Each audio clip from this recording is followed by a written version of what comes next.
Where the daemon struck me, a festering rot began to grow. The thick branches that made up my arm felt as if they were going to split apart, willing to destroy itself to escape the disease the knife had planted. Looking up from my newest wound, I saw that the plague bear had paused in its attack, its one bulging eye looking upon me with interest as it gave me a wicked grin. It expected me to run and scream, to let its blessing break me down into a diseased mulch. It was used to weaker foes, those who trembled in fear at its presence. It would pay for its expectation.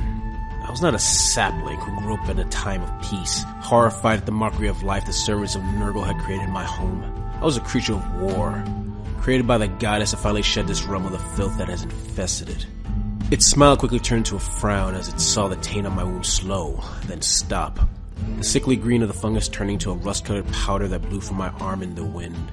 Where the disease once festered, there was only a fresh wooden growth, even stronger than its predecessor. Incensed, the plague bearer swung again, but I would not let it repeat its strike. With one arm, I halted its blow, my grip tight around its knife head.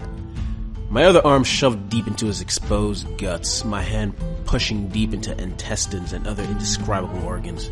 It looked at me briefly in confusion, which quickly turned to shock and pain. It felt my arm grow shoots within its bowels. Soon enough, branches began bursting from its pallid flesh, a torrent of putrid gore flowing from every newly formed orifice. The final branch escaping from its previously mocking eye. The daemon's form soon began to dissolve, its essence soon changing to nutritious broth for the new life within it.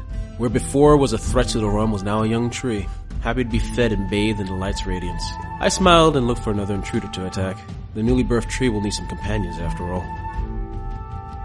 During the Age of Chaos, the plague god Nurgle had free reign across the realm of life. While this occurred, Aureliel, goddess of life, slept, preferring to live in the fantasy of her own creation to face the horror that was her home. It was only when the storm-cast Eternals made themselves known that the goddess fully awoke to the horror that had befallen her kingdom. Her rich groves, now putrid gardens honoring the god of filth. The only answer to such desecration was swift and total retribution. Renewed as an avatar of war, the goddess began seeding her victory. Growing new warrior forms to combat the threat to her realm, she leads an army of newly growth champions to fight against all who would defile all she holds dear. To be a Slyvaneth is to fight for life itself, to lay low any who would deny your will and birth new life upon their corpses.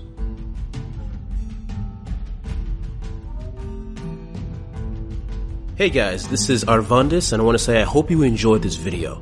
If you like these short stories / descriptions of various races in Age of Sigmar, please like, subscribe, and comment, and I'll keep doing it. Not only Age of Sigmar, perhaps other games that I have interest in. Anyway, thanks for listening, and see you next time.